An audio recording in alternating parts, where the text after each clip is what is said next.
I go to the breakfast table and I take a spoonful of soup and immediately aspirate it, and it goes out all over the table. He was really mad because he had been a healthy tennis-playing guy who suddenly lost the ability to swallow and nothing else. I went to bed fine, woke up the next day, and you're going, what is happening here? I mean, you've got all these questions. I went into the emergency room.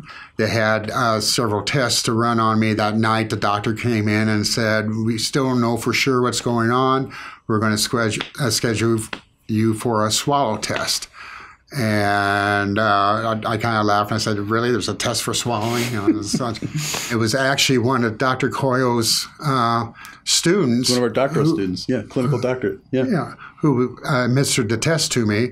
And she's the one that after the test was over, had me smile, frown. And she said, you had a stroke. Some people with this kind of stroke in the medulla, the lower part of the brainstem, have a quick recovery. Some never recover, and then there's that group in between that takes months to recover. I went from all the negative things to, okay, how do I get over this? How do I get back to being normal again? He did have to go through the placement of a surgically placed feeding tube using, IV bag formulas of a feeding formula to nourish himself. He totally put all of his effort into this. It was not going to beat him. The hope begins when you start doing the exercises and you're starting to do little things more. The turning the head and swallowing, it's going better. You're not aspirating at all. I went back to South Carolina, started playing tennis, got back into my normal routine, and things seemed to be progressing better. I was able to start eating some mashed potatoes, and so that every little step like that is like you're climbing the stairs. I'm getting closer and closer. One day, had the light bulb went on, and things started to happen again. I was working on my computer. My wife was beside me. I took a drink of liquid like this and swallowed it, put it down, and she said, Phil, what did you do? And I said, I just drank some water. She goes, you didn't turn your head. I said, I didn't. So I grabbed it again and just swallowed normally. And I swallowed normally and didn't aspirate anything, didn't start coughing or anything. And I think within minutes, I called Dr. Coyle and I said, I think the switch just went. That's the kind of outcome that makes us go back to work next week and keep doing it.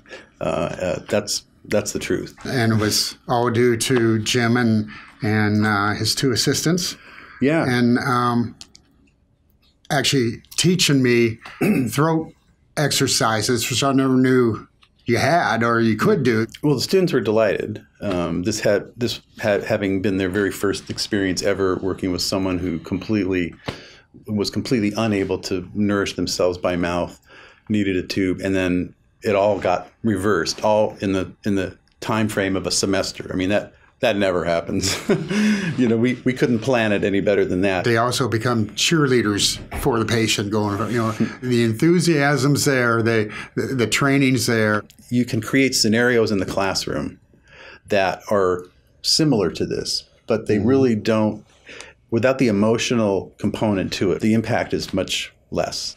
From my perspective, Dr. Coyle and Alex and Aaron, they gave me my life back. Yeah.